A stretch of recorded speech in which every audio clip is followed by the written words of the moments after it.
Hello and welcome. This is Rooflemonger, and my friends, it is Tekken 8 patch time.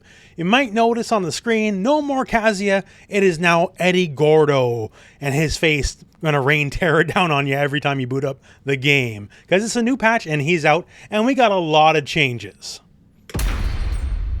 So with the patch, we're going to have a lot of new things added. Like we have new things in the shop, obviously enough. Eddy Gordo, kind of a big deal. Now a playable character.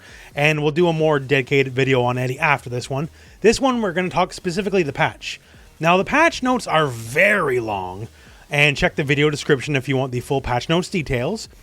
And the vast majority, really, of the patch notes are basically bug fixes. Like either something's not working as intended or a hitbox/hurtbox issue. There's very few actual balance changes with balance in mind.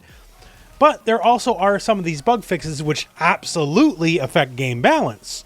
So what I'm going to do is I'm going to talk about the proper balance changes they have in mind, and also some of the more relevant bug fixes that'll affect game balance. And we'll just kind of go through them one by one. If there's a specific change you think is a big deal that I did not cover in the video, please, by all means, post it in the comments below. And otherwise, let's get started. And I guess let's get started with the showstopper. Let's start with Azucena, because she's the nerf of nerfs. Okay, so first off, I just realized what an awful combination of Azucena and Eddy are on the screen together, because they won't stop moving. But we're here, so we're just going to do with it. So Azucena, you probably heard, you probably know, but in case you didn't, Run 3-2 is now nerfed. It's nerfed not in the way it hits or anything like that. It still works in pretty much the majority of situations that you would use it in. What is nerfed is this. So if you look here, I'm going to just go for the knee, right? And you see here, attack startup frame says 15 to 16. So it used to be 15 to 19. So the move only has 2 active frames now, meaning there's only 2 possible frames the move itself can hit you. So when you're just kind of screaming in and running with the move, if the opponent is trying to step or whatever, if it doesn't hit on those first 2 frames, the move will whiff, where before it had a few more frames that could hit you on. And the other big change is the 2 part of Run 3-2. So if you do the move, and it doesn't connect, the elbow cannot, I repeat, cannot come out. So for whatever reason you whiff the move, you get no elbow follow-up. So before, if you wanted to evade the move, and it was pretty difficult, honestly, it had to be a 2-part deal. You had to sidestep, and then you had to duck. So you can barely sidestep the mid, then you had to duck the high, that is the 2. Now how it works, as long as you just step out of the way, you're good to go. You're good to go, end of story. You don't have to duck or anything like that. You just get out of the way of the knee, and then you're solid. So as long as you're on the ball, you got to kind of preemptive sidewalk it a little bit, right? And it has to be usually to the left, on the right. Your mileage may vary, but with less active frames, maybe it'll be easier now. I guess we'll test this live here. Oh, no. I don't know. Even with less active frames, I don't know if the bears can sidestep the same way a normal character. Whoa, there we go. We got something. We got something. So maybe, just maybe, it's just a little easier for the bears to avoid the move, but it's still not going to be easy. That's what happens when you're a big wide bear, right? But it's doable at least. So Run 3-2, is it still a good move? Absolutely. Is it still one of the better moves in the game? Absolutely. But the edge has been taken off just a little bit. With the less active frames overall, you have less chance for that knee to kind of catch you while you're trying to step out of the way. And because the elbow will not come out if the knee whiffs, there's not going to be that part where you sidestepped or otherwise avoided the knee and then still got kind of cranked by the elbow auto-correcting in your face. So the move is just much more fair. It's still a great move. It's still a very strong move, but now it's going to be a much more fair move. And now another fairly sizable nerf is for Dragunov and his up forward 1+2 throw. So this bad boy here. So, it's already 45 damage, good 1+2 break throw. What was the big deal? Well, you got a guaranteed back 4 after the fact. Right here, back 4. So now, as you can see, they can block, but if I show you some of the older footage here, you could not block this in any way, shape, or form. And it didn't matter if you stood up, it didn't matter if you stayed on the ground. The back 4 was like actually and truly guaranteed no matter what. So now it's really as simple as if you stand up right away, you can block right away. What a concept, right? So it just gave him free damage off an already pretty good option. And while, you know, debatably some characters have stuff like that anyways, but for Dragunov, considering his already, I would say, very fairly top tier status, this was just one thing too many. So now after the up forward 1+2 throw, you can no longer get a free guaranteed hit after the fact. Here's another one you could file under bug fix, but it was kind of a dirty trick if you could get it to work correctly. So Reina, all she had to do is just like do whatever combo while she's in heat to splat you up against a wall. Didn't matter too much. And if you side teched either way off the wall, which is what you would do, she had a trick where she could just dash, do the heat smash, and it would basically cross up. Hopefully I'm showing you the footage right now. It would basically like cross up if you're like holding back the block, and you would get crossed up and get hit and go all the way to the other end of the side, right? So now it doesn't work that way. So now same setup here, nothing too fancy. If I try to dash forward, it'll just work the correct way. It'll track properly. You won't magically wind up behind the enemy and the move hits from the other side.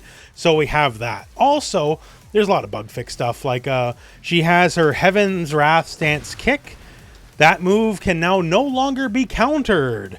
So before it could be countered, but the way counters work in Tekken, generally things like knees, elbows, airborne moves you're not allowed to counter.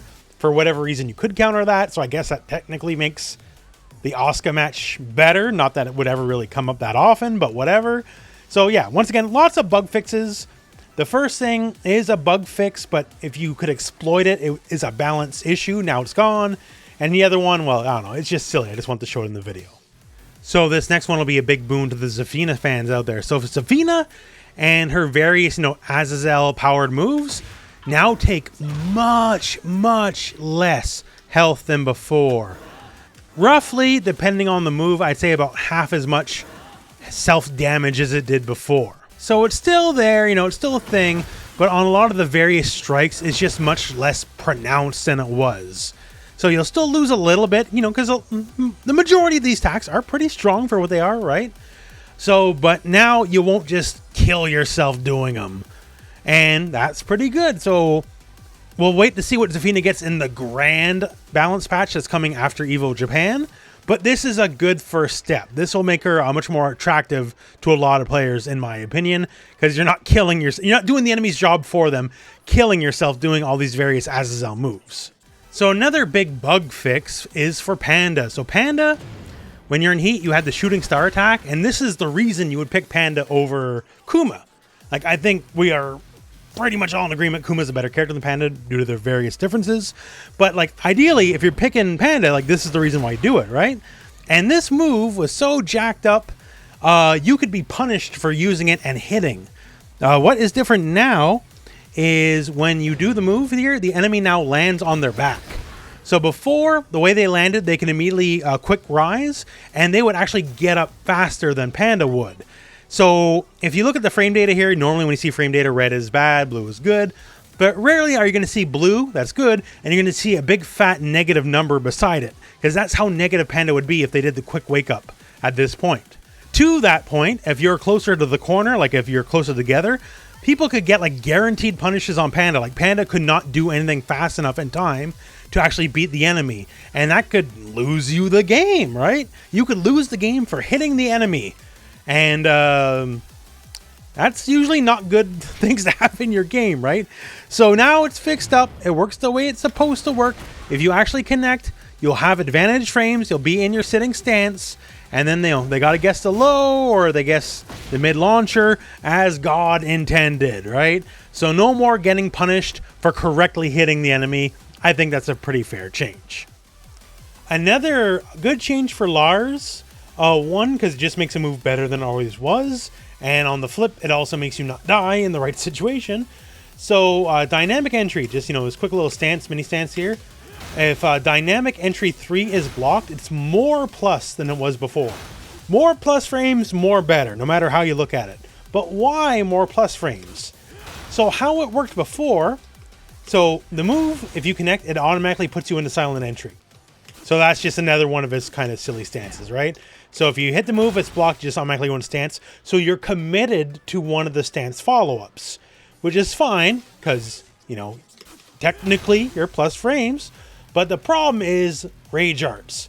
So how it worked under the old build is even though you're, you know, plus a few frames, if the opponent immediately does a rage art, none of your options are fast enough to beat the rage art. So if you make the opponent block this move, you're guaranteed to get hit by the rage art. There's no way out, which is kind of a messed up situation, right?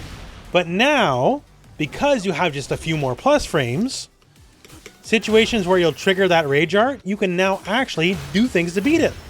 Like just silent entry 1, now we'll beat it. Just because you have a couple more plus frames, it's an option that'll work. Now don't get me wrong, a lot of your options are still gonna lose, because that's the way the cookie crumbles, right? But at least you now have an option that can win, versus before, literally every option got you killed. Now at least something will work, which is great. Also gives me hope for Steve in the future. Steve with Lionheart stance has similar-ish problems, and if they're addressing this for Lars right now, hopefully in the more grand balance patch in the future, that'll be fixed for Steve. So on its face, it's just a straight buff. And for the odd situation where you actually die for doing it, well, now you won't die for doing it. And another one is technically filed under like a bug fix, but I think it's balance worthy, is Ling and her counter. So now if Ling counters you, she'll remain back turn. She'll have the advantage frames like before, sure. But before, under the old build, you would be back turned as well, which is, suffice it to say, much more disadvantageous. You'd have to turn around and like, she can enforce all sorts of gimmicks and gigas on you, right? So she'll still have her advantage frames on you, but you yourself won't be turned around this time around. So I would file that under substantial nerf. And that's about it for some of the highlights I have for you for the patch. Once again, this is not the big balance patch. The big balance patch will be coming after Evo Japan sometime in May, roughly. We don't got an exact time. And after Evo Japan, probably expect whatever the next DLC character is to be announced. We have Eddy right now as of today, and whoever is down the road, we'll see, but that'll also be a thing. So if you're hoping for something that didn't get changed, gotta wait just a little bit longer. And once again, the patch notes are very long. Most of these are bug fixes, but once again, a lot of these bug fixes do kind of affect balance. So if there's something you think is a big deal that I didn't talk about, please by all means post in the comment section below. Some of them I wasn't too sure, like Lee Hitman stance up 4. I thought it would make it so it couldn't combo into down forward 4-4 anymore, but it totally can, so who even knows? Bandai Namco patch notes could use some clarity sometimes. So if I missed something, hey, let everyone know. But other than that, that's the video, and well, we'll keep on going. Look forward to some Eddy content soon on the channel. And other than that, well, that's the video. So thank you very much for watching. Hope this video has found you well, and go out and play some Tekken.